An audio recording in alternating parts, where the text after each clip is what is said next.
Hello my dear student, now we are going to study right hand thumb rule.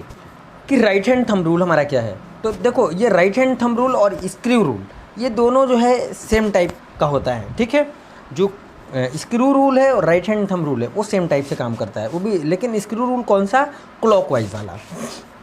तो देखो, अपने right hand को बाहर लेना है, अपने थंब को डायरेक्शन ऑफ करंट के अलोंग रखना है, एंड फोर फिंगर्स जिस डायरेक्शन में हमारी मूव हो रही हैं, this is the direction of magnetic field. ठीक है, जैसे एग्जांपल के तौर पे मान लिया जाए कि ये हमारा पेन है, पेन के जो नोक है पॉइंटर है, पॉइंटर के अलोंग हमारा करंट ड्रॉ जा रहा है, तो हम अपने थंब को इसके अलोंग रखेंगे। अब ये हमारी फोर फिंगर्स इस तरीके से इसको ग्रिप कर रही हैं। ठीक है, तो ये जो डायरेक्शन, जिस तरीके से हमारी फिंगर्स मूव कर रही हैं, तो ये जो डायरेक्शन होगा, this is the direction of magnetic field. It means कि अगर जैसे कि हमने मान लिया यहाँ पे, ठीक है, ये हमने एक वायर ड्रॉ कर ली, इसमें आप देख पा रहे हो जैसा कि हमने जो फिगर ड्रॉ किया, ये फिगर हमारा साफ साफ एक्सप्लेन कर रहा है कि ये डायरेक्शन ऑफ करंट है। तो डायरेक्शन ऑफ करंट अगर ये है तो डायरेक्शन ऑफ करंट ये है। तो राइट साइड में देखो, वायर के राइट साइड वाला पोर्शन को अगर आप ध्यान से देखो तो हमारी ये ऐसे घूम रहा है और इधर से बाहर आ रहा है।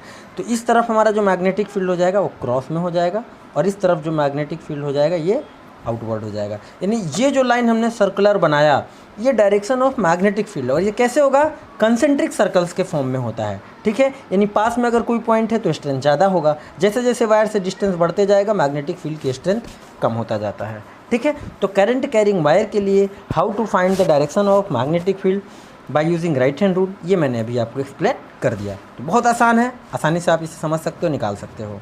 ठीक है, याद रखना कि क्रॉस साइन जो होता है ये डाउनवर्ड के लिए यूज होता है, वर्टिकली डाउनवर्ड के लिए यूज होता है, और जो डॉट साइन बना होता है, डॉट और ऐसे किया है, ये अपवर्ड के लिए यूज होता है, अपवर्ड, या इसको आउटवर्ड के लिए यूज करते हैं। ठीक है, वाइस वर्सा रूल भी काम करता है। वाइस वर्सा रूल कैसे काम करता है कि अगर मान लिया जाए डायरेक्शन हम रिवर्स कर दे करंट का, तो करंट का डायरेक्शन हमने रिवर्स कर दिया, करंट हमारा इधर आ गया, तो अब हमारी मैग्नेटिक फील्ड लाइन्स या कह लो मैग्नेटिक फील्ड जो होगा वो सर्कुलर तो होगा, सर्कुलर तो इसके चारों तरफ होगा ही होगा, लेकिन अब इसका भी डायरेक्शन बदल गया। क्यों? क्योंकि अब हमारा करंट नीचे की तरफ जा रहा है, तो अपने राइट हैंड के थंब को नीचे की तरफ रखेंगे और ये हमारा जिस डायरेक्शन में मूव करेगा, this is the direction of magnetic field. तो आप देख पा रहे हो कि इस तरफ से बाहर आ रहा है और इस तरफ से अंदर की ओर जा रहा है, तो यानी इस तरफ आउटवर्ड वाला हो जाएगा। ठीक है, आउटवर्ड, ठीक, और इस तरह से इनवर्ड वाला हो जाएगा।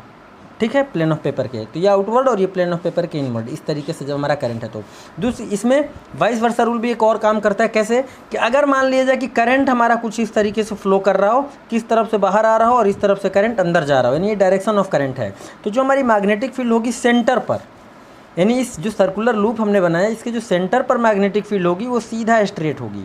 किस तरीके से स्ट्रेट होगी, कुछ इस तरीके से, यानी ऊपर से नीचे की तरफ। इट मीन्स कि ये जो सर्कुलर है तो इसका जो बॉटम वाला फेस है और ये फेस अपर है, अपर फेस, और ये बॉटम फेस। तो बॉटम फेस आपका नॉर्थ पोल की तरह काम करेगा और ऊपर वाला साउथ पोल की तरह। नॉर्थ पोल की तरह इधर से मैग्नेटिक फील्ड लाइन्स निकलेंगी और ऊपर से जाके इंटर कर जाएंगी। ठीक है, ये इस तरीके से बिहेव करेगा। दूसरा, अगर इसमें बात किया जाए कि अगर हमारा, हम देख पा रहे हैं कि अगर इधर से करंट हमारा बाहर निकल रहा हो, इधर से करंट इनवर्ड जा रहा हो, तो यहाँ पर जो मैग्नेटिक फील्ड सेंटर पे होगा वो आउटवर्ड इस तरीके से हो जाएगा। ये हमारा डायरेक्शन ऑफ मैग्नेटिक फील्ड हो गया, ये डायरेक्शन ऑफ मैग्नेटिक फील्ड। तो ये रूल जो है वाइस वर्सा काम करता है करंट और magnetic, direction of magnetic field के लिए, ये आपको ध्यान रखना है। ये करंट है तो ये डायरेक्शन ऑफ बी है। अब यहाँ पर करंट ये था तो ये लाइन डायरेक्शन ऑफ बी, यानी कि मैग्नेटिक फील्ड के डायरेक्शन को रिप्रेजेंट करेगा। ठीक है।